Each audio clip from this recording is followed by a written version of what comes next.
Doctor Priyanka Reddy হত্যাকাণ্ড একটি হৃদয় বিদারক ঘটনা যা 2019 সালের নভেম্বরে ঘটে এবং সারা ভারতে প্রচুর আলোড়নের সৃষ্টি করে।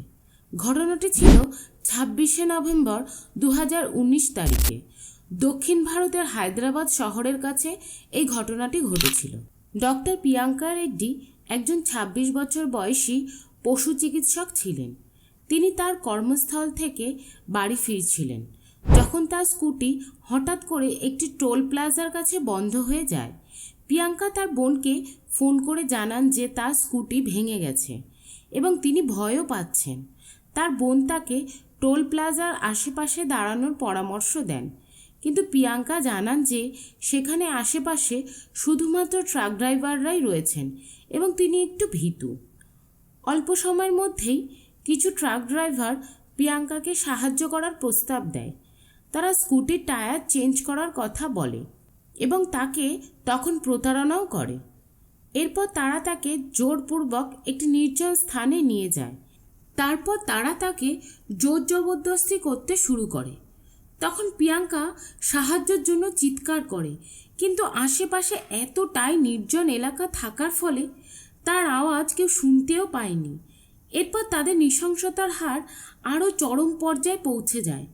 তখন তারা একের পর এক বারে বারে নির্মমভাবে তাকে ধর্ষণ করে। তার ফলে প্রিয়াঙ্কার শরীরের অনেকটাই ক্ষয়ক্ষতি হয়ে যায়।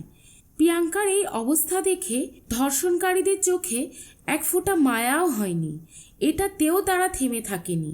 এর পরবর্তীতে তারা প্রিয়াঙ্কাকে শ্বাসরোধ করে হত্যা করে এবং তারা তার মৃতদেহ একটি কম্বলে মুড়ে ফেলে দেয়। পরবর্তীতে তারা তার মৃতদেহ একটি ব্রিজের নিচে ফেলে দিয়ে আগুন লাগিয়ে দেয়। ডক্টর প্রিয়াঙ্কা রেড্ডির নিখোঁজ হওয়ার খবর পেয়ে তার পরিবার পুলিশে অভিযোগ দায়ের করে। পুলিশ প্রিয়াঙ্কার মৃতদেহ পাওয়ার পর তদন্ত শুরু করে। সিসিটিভি ফুটেজও স্থানীয় সাক্ষীদের মাধ্যমে পুলিশ 4 জন অভিযুক্তকে শনাক্ত করে।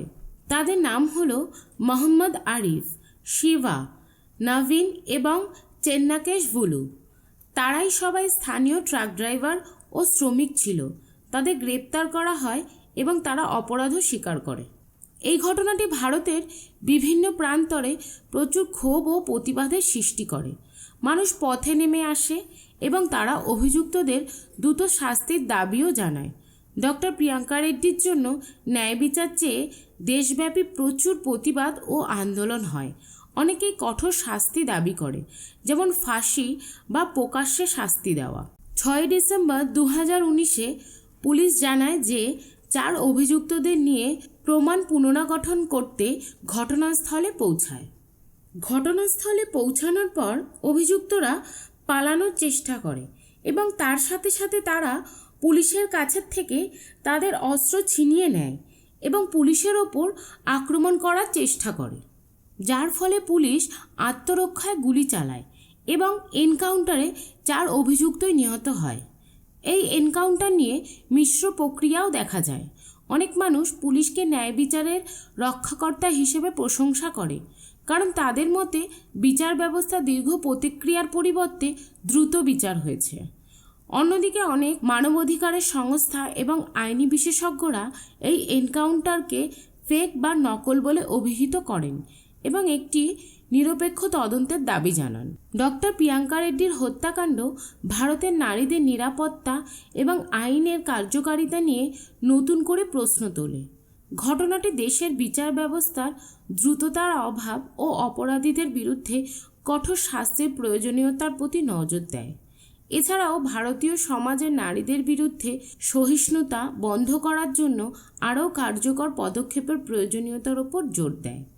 এই ঘটনার পর ভারতের সরকার বিভিন্ন আইন ও পদক্ষেপ গ্রহণ করে নারীদের নিরাপত্তা বৃদ্ধির লক্ষ্য করে। বিশেষ করে মহিলা নিরাপত্তা নিয়ে নতুন আইন প্রণয়ন ও বিদ্যমান আইনের কার্যকারিতা বাড়ানোর জন্য বিভিন্ন পদক্ষেপও নেওয়া হয়। ডক্টর প্রিয়াঙ্কা রেড্ডির হত্যাকাণ্ড একটি মর্মান্তিক ঘটনা যা সারা দেশে ব্যাপক শোক ও ক্রোধের সঞ্চার করেছিল। এই ঘটনা ভারতের আইনি ও সামাজিক ব্যবস্থার ওপর গভীরভাবে প্রভাব ফেলে এবং নারীদের নিরাপত্তা নিয়ে নতুন করে ভাবনার দরজা খুলে দেয়। নারীদের বিরুদ্ধে অপরাধের বিরুদ্ধে কঠোর শাস্তি এবং দ্রুত ন্যায় বিচারের প্রয়োজনীয়তার ওপর এই ঘটনা নতুন করে আলোকপাত করে।